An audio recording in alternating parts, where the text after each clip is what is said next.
Panahon mo, aming kaibigan, pagkatay, abot lahat, mamangalaw Pilipino. Good morning, ladies and gentlemen. On behalf of the municipality of Mobo, we would like to welcome our dear guests from TESDA Central Office. Ladies and gentlemen, we have our Deputy Director, Lina Sarmiento, and Executive Director, Juliet Orozco. Let's give them a round of applause. We shall now witness the groundbreaking ceremony to be participated by our guests from the Central Office, and representing the municipality of Mobo, we have our Honorable Mayor Raymond Doni Salvacion.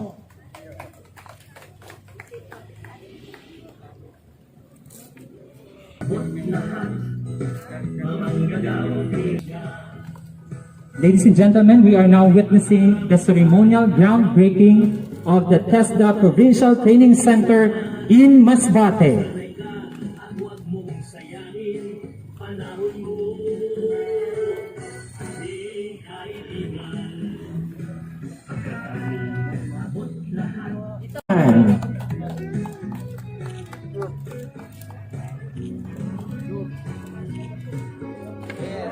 Yes, congratulations.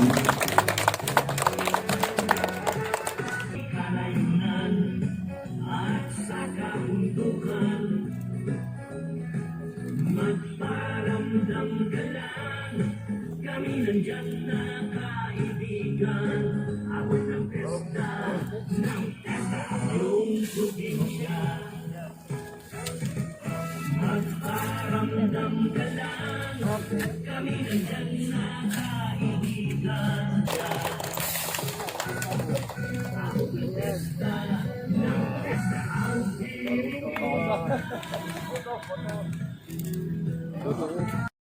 ang mamangalaw Pilipino sa may kalayunan. Sa ating mahal na TESDA Director General Sir Isidro La Peña. Sir, magandang umaga po at welcome sa Municipality of Mobo. Sa ating Deputy Director, Ma'am Lina Sarmiento, palakpakan po natin para si Sir Isidro ay nag-risk pumunta sa ating lugar para patuloy itong groundbreaking. Kay Ma'am Juliet Orozco ng TESDA Executive Director,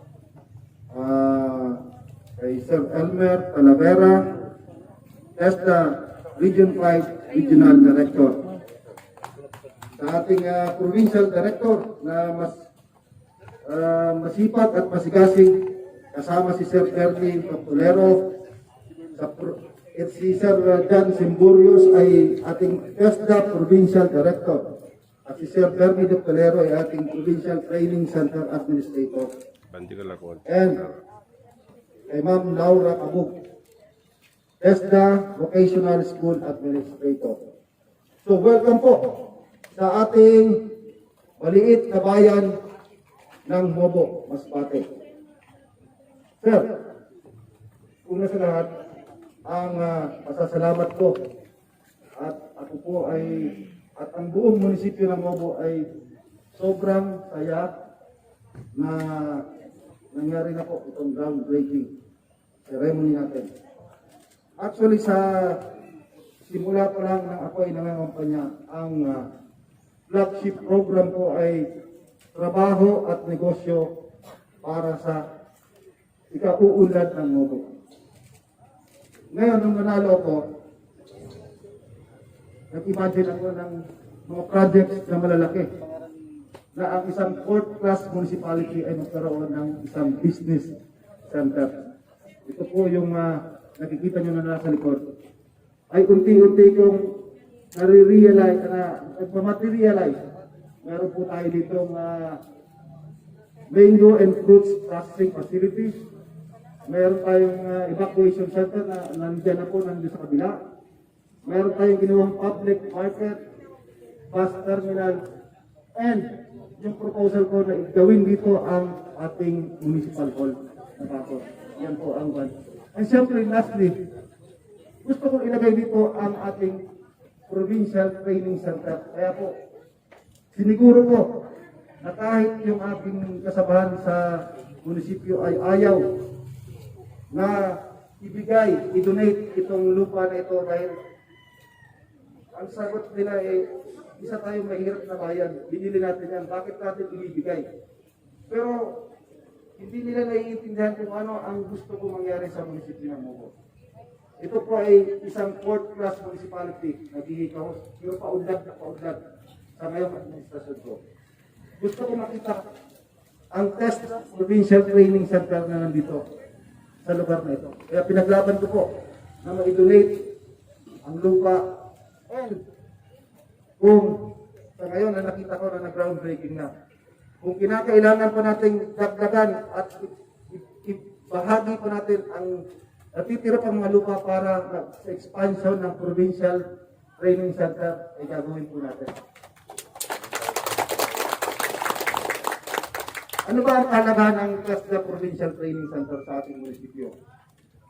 Ito ay mag-create ng alternative way para magkaroon ng special training programs and ma-develop natin ang mga skills ng mga kababayan natin.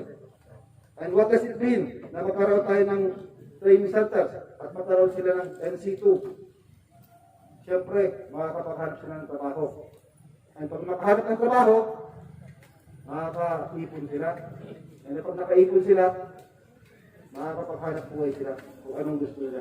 Yun naman ang gusto natin mangyari sa ating munisipyo, na magkaroon ng hanap buhay at trabaho ang mga tao. So, malaking bagay sa ating munisipyo ang magkaroon ng TESDA Provincial Training Center. Yun ang gusto ko mangyari, na lahat ng tao ay bigyan ng hanap buhay. So, hindi natin kaya magkaroon ng isang universidad kasi nasa 4th class municipality tayo. Ito, meron tayong TESDA na may pagmamalaki na nandito sa bayan ng Mogo. Ito, pasalamat ako sa ngayon na nangyari ang itong groundbreaking kasi gusto kong mabuo ang puzzle na itong ma-realize, magkaroon ng realization itong business center na ito. And anyway sir, meron pa tayong isang malaking project na ginagawa. Meron tayong government complex. Nandiyan na po yung BGMP, nandiyan na po yung Bureau of Fire, EMB, DSW, DSWD. So lahat po ng national government agencies ay pinagsasama-sama natin sa isang lugar. So yun po ang mga projects na may pagmamalaki namin sa ngayon. Isang business center at isang, yes ma'am, meron akong proposal dyan na slaughterhouse kasi nakausap na namin yung sa NMIC, sa National Meat Inspection. Part po ng TESDA trainings ang slaughtering. Since ang Masbate ay isang cattle country, naisip ko, bakit wala tayo ditong canning manufacturing? Wala tayo ditong mga corn beef na sikat? Wala tayo ditong mga meat processing? So, dito sa bayan ng Mogo, pinapahalagahan ko ang dispersal program para later on, mapakinabangan natin ang ating TESDA trainings para magkaroon ng trabaho ang mga tao. And, meron din kami ginagawa ngayon na farmers market and livestock auction market para in connection sa ating mga programa, tuloy-tuloy po ang pag-unlad ng munisipyo ng Mogo. Yun na po, at maraming salamat sa pinapangako ko na ang expansion ng TESDA Provincial Training Center ay open ang lugar nito. 2.3 hectares ito. Kaya marami pwedeng may ilagay na projects ang TESDA sa lugar nito. Salamat po at God bless.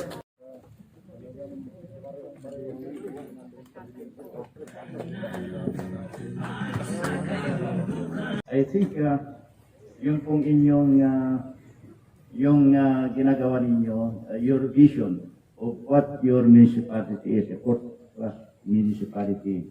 I will not be surprised if this will become mag-improve ito, it will be elevated to even a first-class municipality in the future. Yung plano po ninyo na dito sa ating likod, napakaganda. And I think with the first steps that you are doing, and it is happening now, it's becoming a reality. Yung mga gusto ni po ninyo mangyari, at yan ang lahat ng mga magkatrabaho dyan, kailangan mag-umpisa sa training. So, halimbawa, kung gagawin dyan, at pagkakaroon ng construction, kailangan po ninyo rito ng mga construction-related courses. Carpentry, masonry, plumbing, electrical installation, mga ganun po, marami.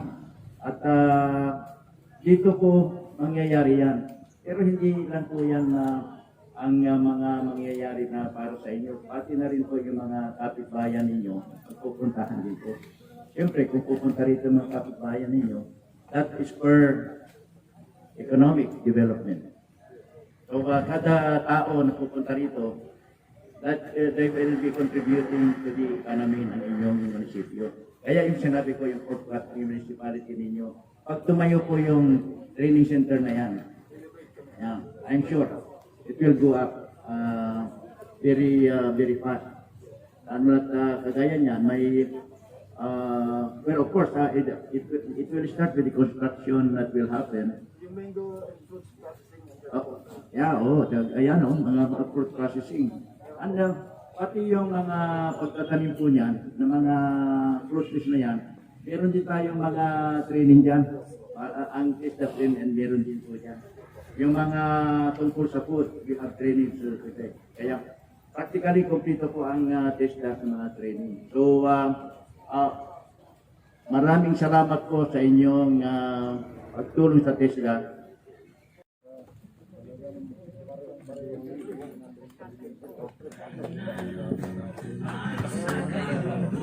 I think yung pong inyong yung ginagawa ninyo, your vision of what your municipality is, a fourth-class municipality.